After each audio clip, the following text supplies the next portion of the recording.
إن هذا القرآن يهدي للتي هي أقوم ويبشر المؤمنين الذين يعملون الصالحات أن لهم أجرا كبيرا. بسم الله الرحمن الرحيم. الحمد لله رب العالمين والصلاة والسلام على أشرف المرسلين سيدنا محمد وعلى آله وأصحابه أجمعين. Hürmetli qarindoshlar, bugungi darsimizda poklik va pokizlik haqida to'xtalamiz. A'udhu billahi minash shaytonir rojim. Innalloha yuhibbut tawwabin va yuhibbul mutatahhirin. Allah haqiqatan tavba qilguvchilarni va pok bo'lguvchilarni yaxshi ko'radi. Poklik insonning ichki dunyosiga qaratilgan so'z bo'lib, aqidaning buzuq ve hata itikadlardan, azgın eqimlardan xali, kalbning kibir, hasad, şahsiyetçilik, açgözlük, düşmanlik ve işçitarlık, qatarlık, yani nachar illatlardan pak bo'lishi deganlik. Endi pokizlik degan insonning tashqi ko'rinishiga va badaniga qaratilgan bo'lib, badanning, kiyim-kechakning pokiz va parlaq bo'lishi. İslam dinimiz bizni maddi ve manevi, yani içki ve taşqi, paklik ve pakizlikqa buyurgan. Peygamber sallallahu aleyhi ve sellem bularning hammani o'zi tatbiq qilib, hayotda ko'rsatgan ve bizga tafsili o'rgatgan. Endi paklik pakizlikdan oldida keldi. Yani paklik insonning tashqi a'zolarining pokiz, go'zal bo'lishidan avval uning ichki a'zolarining raisi bo'lgan qalbining pak, sağlam bo'lishi intayin muhim. Çünkü Peygamber sallallahu aleyhi ve sellem paklık imanның yerimidir deb ko'rsatgan. Bu hadisdeki bu imanның yerimi bo'lgan paklık hamda pokizlik, paklık hammasini o'z ichiga oladi. İnson masalan aqidasini tuzib, Qur'on va sunnatning yo'li bilan, ahli sunna vel jamoaning tutgan yo'li bilan aqidasini to'g'rilab va qalbidagi o'chmanlik, ziddiyat, düşmanlik, hasad deganga o'xshash nachar illatlarni chiqarib tashlab, qalbini, ya'ni aqidasini pok, qalbini pok qilgandan keyin badanini, a'zolarini pok tutishi orqali bu ikki poklikni hosil qilgan bo'ldi. Shuning bilan uning iymoni to'liqlangan bo'ldi demoqchi hamda hadisda. Qalbi sog'lom kishining amallari normalda sog'lom bo'ldi. Çünkü kalbinin her qanday illetlerinin sağlam buluşu, imanın toluqlanışı ve ibadetlerinin sağlam buluşu ve Allah Teala'nın dergahida kabul buluşu için bir şart hamdi. Şuna kalbini sağlam kılış, kalbini ıslah kılış, barlık ıslahatlarının aldığı durdu. Çünkü insanın kalbi tüzülse, onun barlık işleri tüzüldü. Kalp kumandan, beden asker. Peygamber sallallahu aleyhi ve sellem bir hadisinde unutmanglar ki bedende bir parça göç var. O tüzülse cimi beden tüzülüdü, o bozulsa bütün beden, yani bedenin işleri bozuludu, o bolsa kalptir degan. Çünkü kalp kumandan. Kıyamet günde Allah Teala'nın dergahida esqa tutgan narsa, yani sağlam kalp. Allah Teala Kur'an-ı Kerim'de dedi ki: "Yawma la yanfa'u malu ve la banun illa men atallaha bi qalbin selim." O günde, yani kıyamet günde mal dünyamı, balı çaqımı payda vermeydi. Fakat Allah'ın dergahına sağlam kalp bilen kelgen adamga onun kılganları, yani şu sağlam kalbi onun menfaat kıldı. Sağlam kalp bilen kılgan emelleri ve şu yaxşı niyeti onunla menfaat kıldı demekçemde. Kalbini paklaş, bedenini paklaştın kıyın. İnsan mesela bedenimiz kirleşse, kiyimimiz kirleşse, suyun bilen, şampu bilen yok pakiz kıla alamayız. Öynümü şunda pakiz kıla alamayız. Ama kalbini pakizlemek o kadar oңay emas. Bu tirişçanlık talep kıldı. Allah Teala'nın yardım tilaş ve tirişçanlık köstü, cepat atış gerek bunun için. Mesela insan kalbideki nachar illetlerini hilqi hasadga o'xshash, tayataplık o'xshash, g'ururlikqa o'xshash, düşmanlikka o'xshash, demak nachar illatlarni qalbidan chiqarib o'tish uchun Allah Taala'dan yardım tileş bilen birge tirişçanlık körüstüş, bunu biraz caba tartış gerek. Çünkü kalpteki kibir, şahsiyetçilik, manda narsini süpürüp önü süpürgendek çıkarıp atqılı bolmaydı. Şoň bununla biraz tirişçanlık gerek. Allah Taala'dan yardım tileş gerek. Peygamber sallallahu aleyhi ve sellem bu hemişe bir taraftan tirişçanlık gösterdi, bir taraftan dua kıladı dendi. Endi kalp Allah Taala'nınki nazari tushutgan joy. Abu Hurayra radhiyallohu anhu rivoyat qildiki, Peygamber sallallahu aleyhi ve sellem degan, Allah sizlarninki taqi turuqlarga yoki mal dunyolarga qaramaydi, balki sizlarninki qalbinglarga va amalinglarga qaraydi deydi. Buningda ma'lumki hamda o'zining ichki dunyosini tuzab, uni islom axloqi bilan parlatishga hech ahamiyat bermasdan, faqat tashqi ko'rinishlarga ahamiyat berib, kiyinish, gap so'z jihatda faqat o'zini chiroyli ko'rsatish, ya'ni insonlarga yaxshi ko'rsatish bilan mashg'ul bo'ladigan, ammo Alloh taolo qaraydigan, Allohning nazari tushadigan bu qalbni isloh qilishga ko'ngil bilmaydigan insonlar, ya'ni riyokor insonlar. Uning biroz yuqoriga o'ssa munofiqlik chiqadi buningda. Chunki birinchi Alloh taoloning nazari tushadigan, ya'ni biz shuni pokiz qilsak, uningdan keyin badanning sirtiga keldi masala.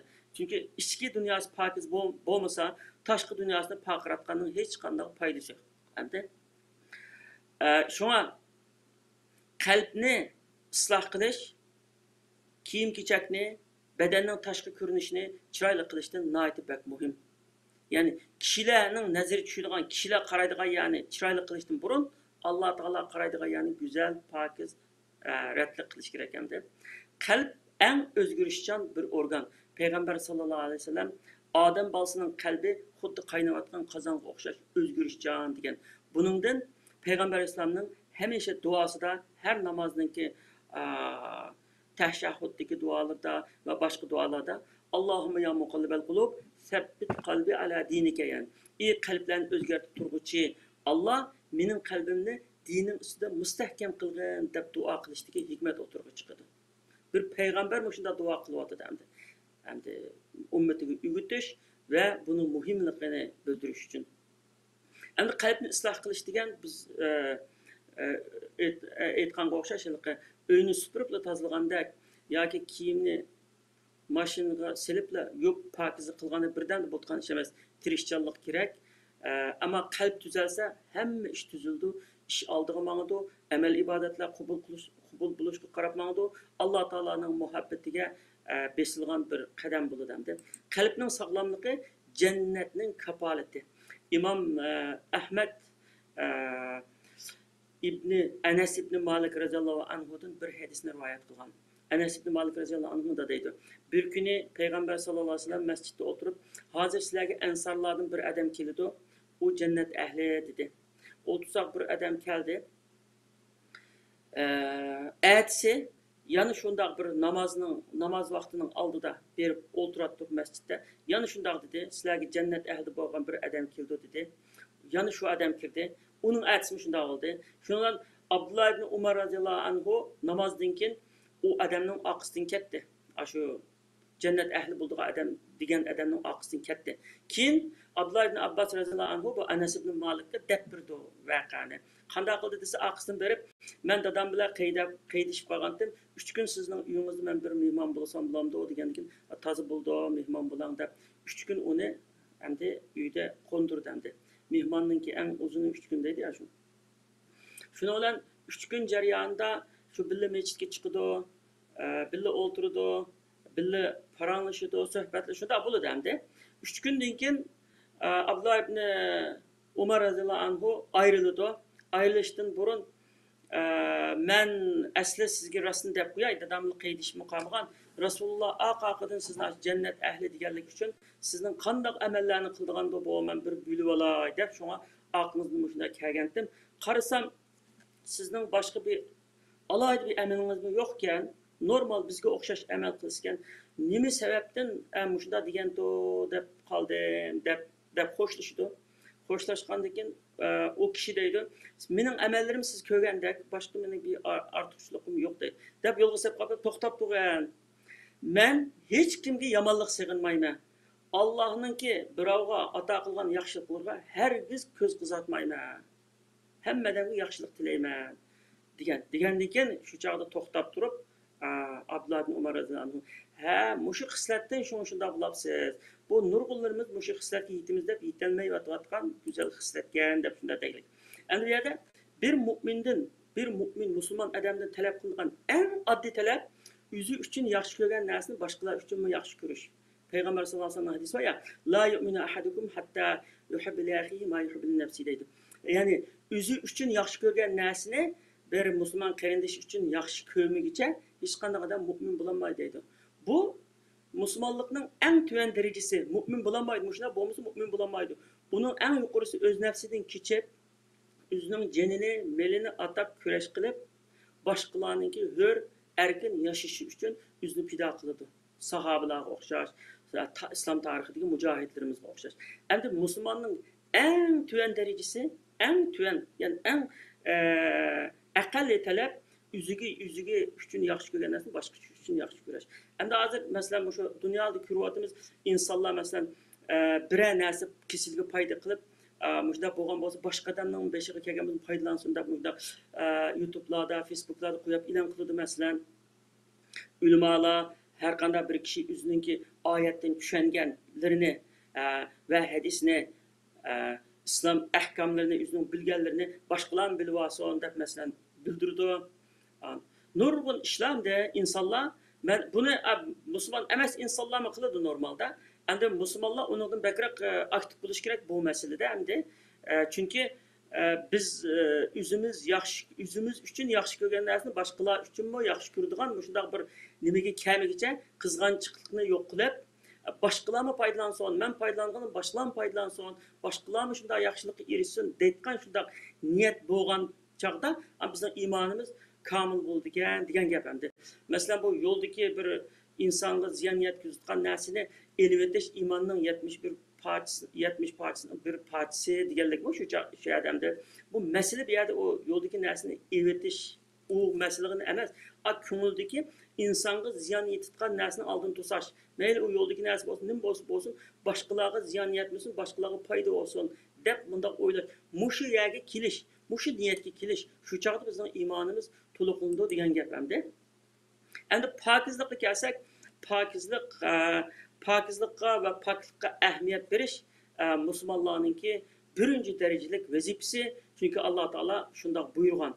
Endi bu pokizlikningki masalan kiyimni pokizlab turish, haftada bir qancha kun yuyinib turish, 5 vaqt namozga tayyorlanib, shu Alloh taolo buyurgan a'zolarni yuvish, har tomoqdan burun va keyin qo'llarni yuvish deganga o'xshash shu bir qator pokizlik qurollari islom dinininki musulmonlarga elib kelgan bir hadiyasi. Endi u chaqda 6-asrlarda bu bizning islom dinimiz shu pokizlikni elib kelgan vaqtida arablarda su intayin az qurg'oqchilik shunday bir rayon endi. Mushunday bir rayonda 5 qatim tartilib shu a'zolarni, ya'ni qo'l, yuz, put, bun, ayg'iz ashularni yuyishga buyurgan shu pokizlik madaniyati hamda boshqa millatlarga intayin bak ta'sir qilgan bu. Chunki bu bir butun pokizlik dini. Pokizlik bo'lgan yerda insonningki ruhiy jihatdan ustunligi bo'ladi, tan salomatligi bo'ladi, jamiyatdagi boshqalar bilan bo'lgan munosabatimi yaxshi bo'ladi. Chunki sesiq puratmagandan keyin xushbo'y purganda xushbo'y gullarga o'xshash. Bu mushunchalar muhim hamda. Mushu pokizlik haqida Alloh taolo Qur'on Karimda bizni buyurgan: "Ya ayyuhallazina amanu iza qumtum ila salati faghsilu wujuhakum va aydiyakum ila al-marafiqi wamsahu bi ru'usikum va arjulakum ila al-ka'bayn." Ey iymon etganlar, sizlar namoz o'qimoqchi bo'lgan vaqtinglarda yuzinglarni yuvinglar, qo'linglarni jeynikinglar bilan qo'shib yuvinglar, beshinglarga masih qilinglar, putinglarni o'shqinglar bilan qo'shib yuvinglar deb buyurgan. Alloh taolo musulmonlarni ular namoz o'qimoqchi bo'lganlarda pok qilinishga buyurishda ular mushaqqatga taklif qilish emas, mushaqqatga jafoga buyurish emas, faqat ularni poklash va ularga beradigan ne'matini to'liqlash. Buni ma oyatda Alloh taolo uqtirdi. Ma yuridullohu liyaj'ala alaykum min harajin walakin yuridu liyutahhirakum وَلْيُتِمَّ نِعْمَتَهُ عَلَيْكُمْ deydi. Allah sizlarga mushaqqatni xohlamaydi, lekin u sizlarni pak qilishni va sizlarga ne'matini to'liqlab berishni xohlaydi deydi. Demak, dinimizda buyurilgan amallarni qilish, Qur'onning va sunnatning yo'lida menish bizni hem dunyolik hem oxiratlik nurg'un foydalarga, nurg'un yaxshi taraflarga, yaxshilikqa bizni boshlaydi. Buning nurg'unisinin sirlarini biz bilamiz, nurg'unisini zamonning taraqqiyoti bilan Qur'on Karimning mo'jizasi o'tirib chiqishga o'xshash, masalan, mushunda masalalar bilan shu chog'da bilib qolamiz masalan.